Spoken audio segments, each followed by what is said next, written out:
Are you thinking about opening some CS2 terminals? Wondering if they're actually better than cases? Well, over the last 2 months, I opened close to 1,000 dead hand terminals, and while I didn't get any ultraviolence, I did get data, a lot of it, which I continuously use to improve my strategy. And after all that testing, I'm now confident in saying two things.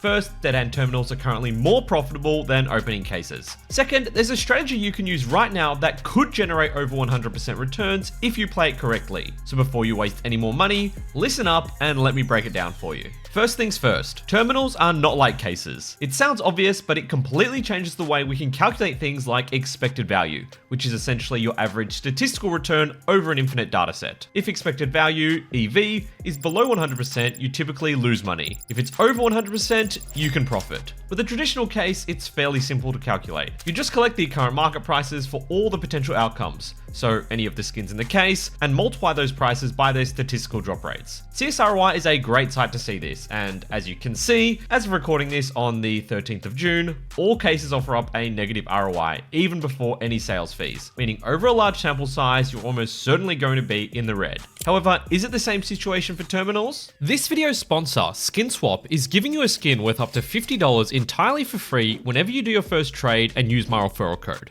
If you want to refresh your loadout, you can trade your skins for brand new ones in just a couple of seconds. Plus, their market tab now integrates cheap listings from Chinese sites so you can access the best prices without the need for a Chinese ID or bank account. They accept deposits via crypto, MasterCard, and Visa.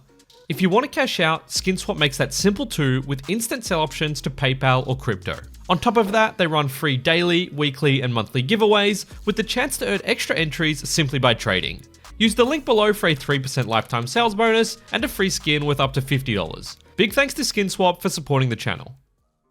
The thing with terminals is we cannot simply repeat the same strategy, because each terminal doesn't just contain one item, it potentially contains 5 and occasionally 6. But you also have to pay for the item, and this price is not fixed, like the price of a key. And finally, depending on when you accept an offer, it completely messes up the calculation because you're essentially giving up future offers. So while every terminal could have 5 or 6 offers, in reality, it's less. So how can we go about it? Well, first, we needed some data, and I originally ran some of my upcoming calculations using the data provided by CS2. Brongo has done a fantastic job with this site, and his Terminal Buddy tab essentially lets you upload screenshots, video footage, or even live screen capture, and then it makes recommendations to you on whether to pass or accept based on its calculations. If you don't want to do the work I'm about to suggest, then this is a simple way to approach it, and will likely be better than your gut feeling. However, at this stage, it only considers Steam prices, and to my knowledge, doesn't consider float values. But what I found most useful was on this tab, where it offered up some averages based on returns from each rarity. So for instance here, it suggests that the average accepted mil-spec offer nets 43 cents return, the average restricted $1.81, and the average ping $6.34. Again, some important caveats, this only considers accepted offers and does not include the price of the terminal itself, which is currently sitting at around $1.69 USD on the Steam market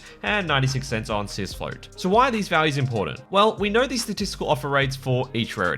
They're the same as your traditional case, with a blue at 1 in 1.25 or about 80%, a purple at 1 in 6.26 or about 16%, etc. So if we multiply the average return by the average offer rate of each rarity, we can calculate the expected value of any given offer. Then if the sale price of the item relative to the terminal price is below the expected value, we can confidently skip it and move on. That seems fairly straightforward, but how do we account for the fact that on offer 1, there's at least 4, if not 5 more potential offers behind it? Well, we need to work backwards. First off, I added close to 1,000 skins that I accepted in recent terminal unboxings to this Google Sheet under their relevant rarity, then calculated the average return I made on each one. So the amounts here are the sale price minus the purchase price, including fees, all in AUD. Then to calculate the expected value, we need to multiply each of the rarity odds by the average return per rarity. So 47 cents by 79.93% plus $1.83 multiplied by 15.97%, etc. This equals $1.42. And this is the expected value of offer 6. Since if you receive offer 6, that's the last one you'll get. Now working backwards, the expected value of offer 5 is the same expected value of offer 6 plus 10%. That's because you receive a 6th offer 10% of the time.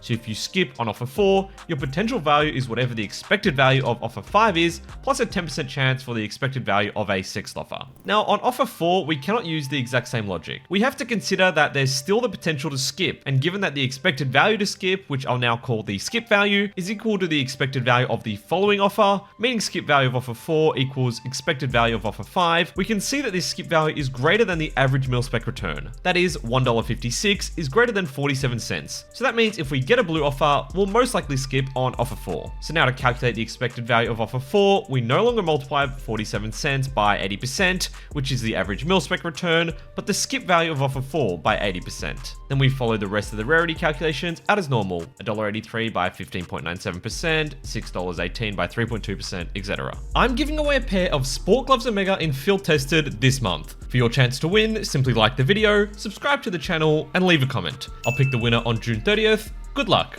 On offer 3, the skip value of $2.30 is now greater than the average return for both the mil-specs and restricted skins. So for both the 80% and 16%, we'll multiply by $2.30 before following our standard process. This gives us an offer 3 expected value of $2.96. The offer 2 expected value is $3.59, and the offer 1 expected value is $4.20. To make your life easier, here's a version of the table in both USD and Euros as well.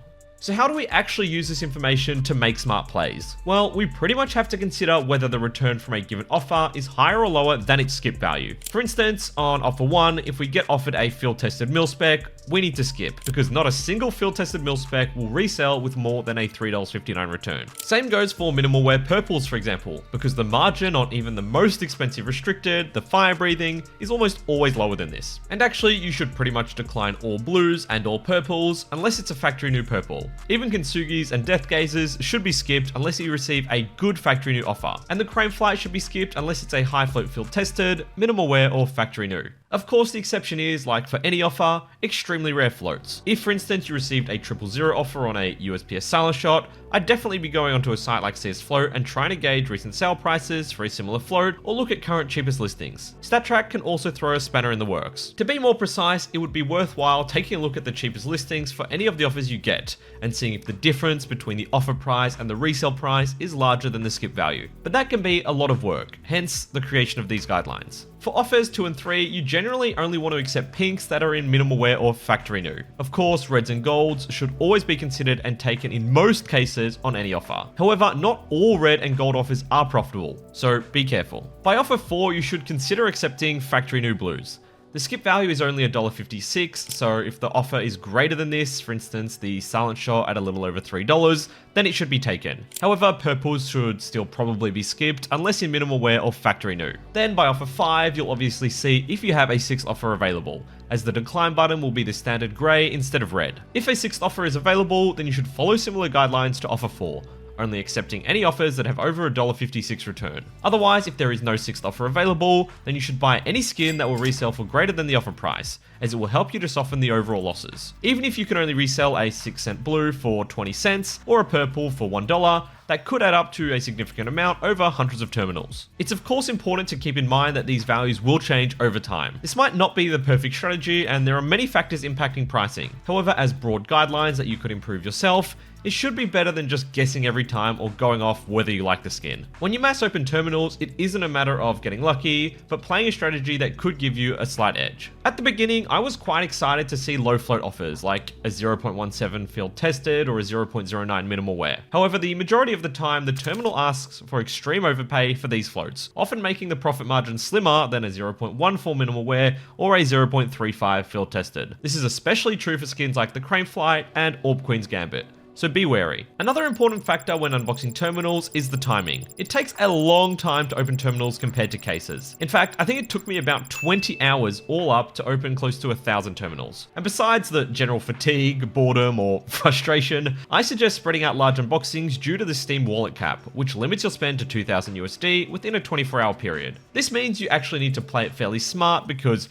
if you got lucky and actually pulled a couple of high-end gloves, it might mean nothing if you can't even buy them. Even just getting a couple of expensive coverts could mean you hit that $2,000 limit fairly quickly. Finally, you need to be prepared for these unboxings. Going at it with an empty Steam wallet is setting yourself up for failure. And in fact, in order to have any chance at making the terminal profitable, you need to use the Steam Balance Boost method, which will get you up to 40% extra Steam balance for free. If you want to learn how that works, there's a thorough explanation in this video. Otherwise, if you've enjoyed, be sure to subscribe. Thanks so much for watching, take care, and good luck.